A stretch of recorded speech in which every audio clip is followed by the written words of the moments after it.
ದುಃಖಿತ ಹೃದಯದಿಂದ ಎರಡು ಮಾತುಗಳು. ಪ್ರಭು ಕ್ರಿಸ್ತರಲ್ಲಿ ಆತ್ಮೀಯ ಸಹೋದರ ಸಹೋದರಿಯರೇ, ದಿವ್ಯ ಬಲಿಪೂಜೆಯಲ್ಲಿ ಭಾಗಿಗಳಾಗಿ ನಮ್ಮ ನಲ್ಮೆಯ ಗುರು ವಂದನೆಯ ಅಂತೋನಿ ಪೀಟರ್ ಅವರಿಗೆ ಅಂತಿಮ ನಮನಗಳನ್ನು ಸಲ್ಲಿಸುತ್ತಿದ್ದೇವೆ. ಅಪಘಾತದಲ್ಲಿ ವಂದನೆಯ ಅಂತೋನಿ ಪೀಟರ್ ಇನ್ನಿಲ್ಲ ಎಂಬ ಮಾತುಗಳು 23ನೇ ತಾರೀಕಿನಂದು ನಾನು ಆಲಿಸಿದಾಗ ಶಿವಮೊಗ್ಗ ಧರ್ಮಕ್ಷೇತ್ರಕ್ಕೆ ಸಿಡಿಲರಗಿದ ಅನುಭವ. ಸತ್ಯವನ್ನು ಅರಗಿಸಿಕೊಳ್ಳಲು ಕಷ್ಟವಾಯಿತು. ಸರಳ ಸಜ್ಜನಿಕೆಯ ಚಾರಿತ್ರ್ಯವುಳ್ಳ ವಂದನೆಯ ಅಂತೋನಿ ಪೀಟರ್ ತನ್ನ ಜೀವನವನ್ನು ಪ್ರಭುವಿಗೆ ಸಮರ್ಪಿಸಿದ್ದಾರೆ. ನನ್ನ ಆತ್ಮವು ನಿನ್ನ ಸೇರಲು ಹಾತೊರೆಯುತ್ತಿದೆ, ನಿನ್ನಲ್ಲಿ ವಿರಮಿಸದೆ ಅದಕ್ಕೆ ನೆಮ್ಮದಿ ಇಲ್ಲ ಅಂತ ಹೇಳಿದಂಥ ಸಂತ ಅಂತೋನಿಯವರ ನುಡಿಗಳಂತೆ ದೇವನೆಡೆಗೆ ಅವರು ಹಾತೊರೆದು ಅವಸರವಾಗಿ ಸಾಗಿದ್ದಾರೆ. ತಮ್ಮ 20 ವರ್ಷಗಳ ಸುದೀರ್ಘ ಯಾಜಕ ಸೇವೆಯ ಮೂಲಕ ಜನ ಮನದಲ್ಲಿದ್ದು ಅವರು ರಾರಾಜಿಸುತ್ತಿದ್ದಾರೆ. ಶರಣರ ಬದುಕನ್ನು ಮರಣದಲ್ಲಿ ಕಾಣು ಎನ್ನುವುದಕ್ಕೆ ನೆರೆದ ಇಂದಿನ ಜನಸ್ತೋಮವೇ ಸಾಕ್ಷಿ. ದೇವರಲ್ಲಿ ಅದಮ್ಯ ವಿಶ್ವಾಸ, ಭರವಸೆ ಪೂಜ್ಯರ ಯಶಸ್ಸಿನ ಗುಟ್ಟಾಗಿತ್ತು. ಪೂಜೆ ಪುರಸ್ಕಾರಗಳಲ್ಲಿ ಅಪರಿಮಿತ ಪ್ರೀತಿ ಹಾಸೋಕ್ಕಾಗಿತ್ತು. ತಮ್ಮ ಸಂಪೂರ್ಣ ಬದುಕನ್ನು ಪ್ರಭುವಿನಲ್ಲಿ ಕೇಂದ್ರೀಕರಿಸಿ ಅದೇ ಪ್ರೀತಿಯನ್ನು ತಮ್ಮ ಬೋಧನೆಯಲ್ಲಿ ಜನರಿಗೆ ಉಣಬಡಿಸಿದರು. ತಾನು ಪ್ರಭುವನ್ನು ಅನುಭವಿಸಿದ ಸುಧೆಯನ್ನು ಜನತೆಗೆ ನೀಡಿದ್ದರು. ಮಾತೆ ಮರಿಯಳೊಂದಿಗಿನ ಅವರ ಸಾಂಗತ್ಯ ಅಪರೂಪವಾಗಿತ್ತು. ಜಪಸರದ ಮಣಿಗಳು ಅವರ ಕೈಗಳ ಬೆರಳುಗಳ ಸ್ಪರ್ಶಕ್ಕೆ ಒಗ್ಗಿದ್ದವು. ಜಪಸರದ ಮೂಲಕ ಮಾತೆ ಮರಿಯಮ್ಮನವರಲ್ಲಿ ಅವಿನಾಭಾವ ಸಂಬಂಧವಿರಿಸಿ ತನ್ನ ಅನುದಿನದ ಕಷ್ಟ ಸಂಕಷ್ಟಗಳನ್ನು ನಿವೇದಿಸಿಕೊಂಡು ಪ್ರಭುವಿನಿಂದ ದಿನನಿತ್ಯ ಬೇಕಾದ ಸಾಂತ್ವನ ಸೌಭಾಗ್ಯವನ್ನು ಅವರು ಅನುಭವಿಸಿದ್ದರು. ವಂದನೀಯ ಅಂತೋನಿ ಪೀಟರ್ ಧರ್ಮಕ್ಷೇತ್ರಕ್ಕಾಗಿ ಧರ್ಮಕ್ಷೇತ್ರದಲ್ಲಿ ಬದುಕಿದ ಕ್ಷಣಗಳೆಲ್ಲವೂ ಅಮೂಲ್ಯ. ಈ ಅಮೂಲ್ಯ ರತ್ನವನ್ನು ಧರ್ಮಕ್ಷೇತ್ರಕ್ಕೆ ಕರುಣಿಸಿದಂಥ ತಂದೆಯಾದ ದೇವರಿಗೆ ಸ್ತುತಿ ಸ್ತೋತ್ರ ಸಲ್ಲಿಸುತ್ತೇನೆ. ದೇವರ ಪ್ರೀತಿಯಿಂದ ನಮ್ಮನ್ನು ಬೇರ್ಪಡಿಸಲು ಯಾರಿಗೂ ಸಾಧ್ಯವಿಲ್ಲ ಎಂಬ ಸತ್ಯವನ್ನು ವಿಶ್ವಾಸಿಸುತ್ತೇನೆ. ತಮ್ಮ ಪುತ್ರನನ್ನು ವಿದ್ಯಾವಂತನಾಗಿಸಿ ಸಕಲ ಸದ್ಗುಣಗಳಿಂದ ಪೋಷಿಸಿ ದೈವಿ ಭಯ ದೈವಿ ಭಕ್ತಿಯಲ್ಲಿ ಬೆಳೆಸಿ ಧರ್ಮಕ್ಷೇತ್ರಕ್ಕೆ ದಾರೆ ಎರೆದ ವಂದನೀಯ ಅಂತೋನಿ ಪೀಟರ್ ಅವರ ತಂದೆ ತಾಯಿಯರಾದಂತಹ ಶ್ರೀಕಾಂತ್ ರಾಜ್ ಹಾಗೂ ಶ್ರೀಮತಿ ಸೂಸೈ ಮೇರಿ ಇವರಿಗೆ ತುಂಬು ಹೃದಯದ ಧನ್ಯವಾದಗಳನ್ನು ಸಲ್ಲಿಸುತ್ತೇನೆ.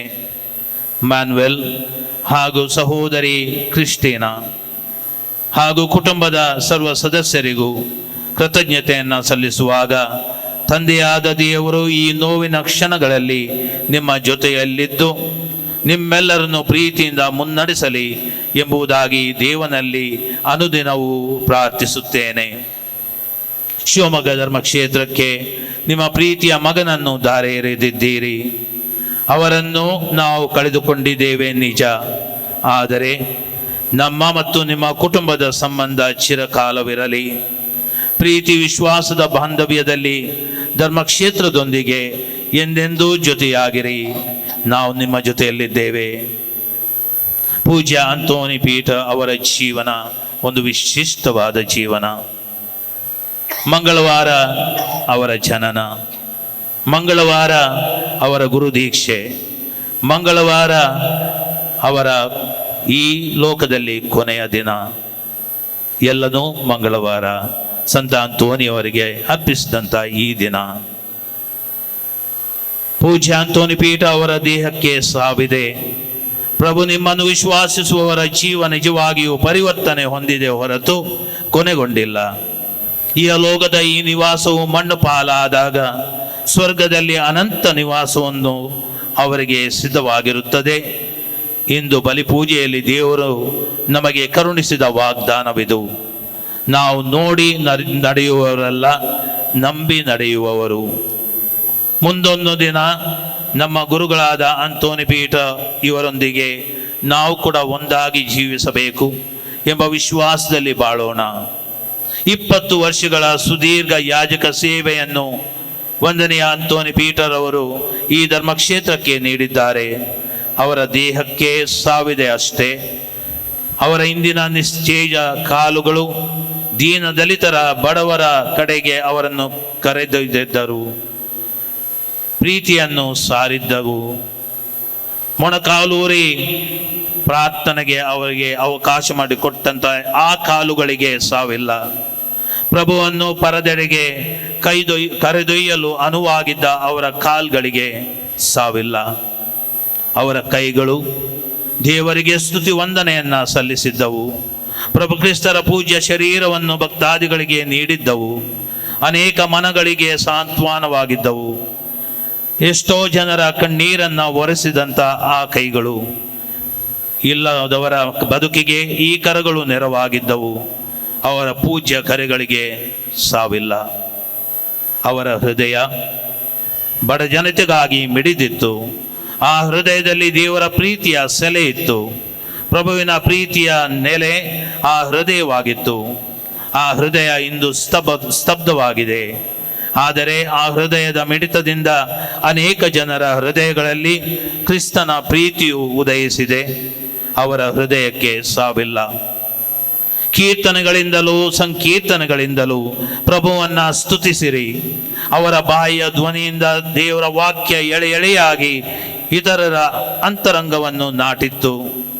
ಕೇಳುಗರ ಮನಗಳನ್ನು ಸೂರೆಗೊಂಡಿತ್ತು. ಅವರ ರಾಗದ ಸುದೆಯಿಂದ ಅನೇಕ ಮನಸ್ಸುಗಳು ಹೊಸತನವನ್ನು ಕಂಡುಕೊಂಡಿದ್ದವು. ಆ ಬಾಯಿಗೆ ಸಾವಿಲ್ಲ. ಅವರ ಕಿವಿಗಳು ಬಡ ಜನತೆಯ ಅರ್ಥನಾದವನ್ನು ಆಲಿಸಿದ್ದವು. ನೊಂದ ಸ್ವರಗಳನ್ನು ಕೇಳಿಸಿಕೊಂಡಿದ್ದವು. ಆ ಕಿವಿಗಳಿಗೆ ಅಂತ್ಯವಿಲ್ಲ. ಅವರ ಕಣ್ಣುಗಳು ಒಳಿತನ್ನೇ ಆಶಿಸಿದ್ದವು. ಆ ಕಣ್ಣುಗಳಿಗೆ ಸಾವಿಲ್ಲ. ಪೂಜ್ಯ ಅಂತೋನಿ ಪೀಠ ಪ್ರಭು ಕ್ರಿಸ್ತರ ಶಿರವಾದ, ಕರವಾದ, ವರವಾದ ಮತ್ತು ಸ್ವರವಾದ ನಿಮ್ಮ ಬದುಕಿಗೆ ಎಂದೆಂದೂ ಸಾವಿಲ್ಲ. ನೀವು ಜನ ಮನದಲ್ಲಿ ನಮ್ಮ ಧರ್ಮಕ್ಷೇತ್ರದಲ್ಲಿ ಚಿರಕಾಲ ಜೀವಿಸುವಿರಿ. ಪೂಜ್ಯ ಅಂತೋನಿ ಪೀಠರ್ ಪ್ರಭುವಿನ ಪ್ರತಿನಿಧಿಯಾಗಿ, ಸಮುದಾಯಗಳ ಮೇಲ್ವಿಚಾರಕರಾಗಿ, ಸಂಘಟಕರಾಗಿ ನೀವು ಮಾಡಿದ ಎಲ್ಲ ಕೆಲಸ ಕಾರ್ಯಗಳಿಗೆ ತುಂಬು ಹೃದಯದ ವಂದನೆಯನ್ನು, ಕೃತಜ್ಞತೆಯನ್ನು ಸಲ್ಲಿಸುತ್ತೇನೆ.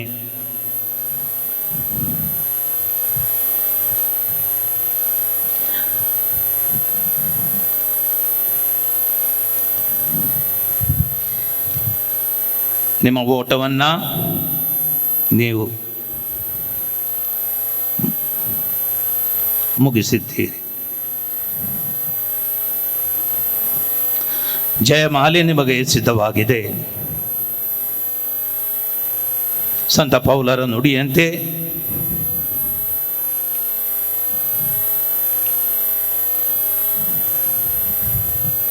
ದೇವರ ಪ್ರೀತಿಯಿಂದ ನಿಮ್ಮನ್ನು ಯಾರೂ ಬೇರ್ಪಡಿಸಲು ಸಾಧ್ಯವಿಲ್ಲ.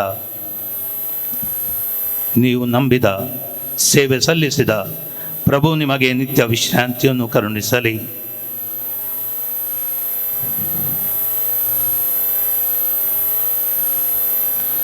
ದೇವರ ಸನ್ನಿಧಾನದಲ್ಲಿ ಸದಾಕಾಲ ಸ್ತುತಿಸುವ ಸೌಭಾಗ್ಯ ನಿಮಗೆ ಕರುಣಿಸಲಿ.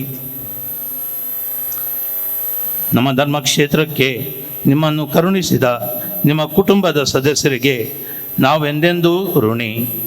ತಂದೆಯಾದ ದೇವರು ನಿಮ್ಮ ಕುಟುಂಬದ ಸದಸ್ಯರಿಗೆ, ಅತಿಯಾಗಿ ನಿಮ್ಮ ತಾಯಿ, ತಂದೆ, ತಂಗಿ ಮತ್ತು ತಮ್ಮನಿಗೆ ನಿಮ್ಮ ಅಗಲುಕೆಯನ್ನು ತಾಳಿಕೊಳ್ಳಲು ಬೇಕಾದಂಥ ಶಕ್ತಿಯನ್ನು, ವರಪ್ರಸಾದವನ್ನು ಕರುಣಿಸಲಿ ಎಂದು ಆ ದೇವರಲ್ಲಿ ಬೇಡಿಕೊಳ್ಳುತ್ತೇನೆ.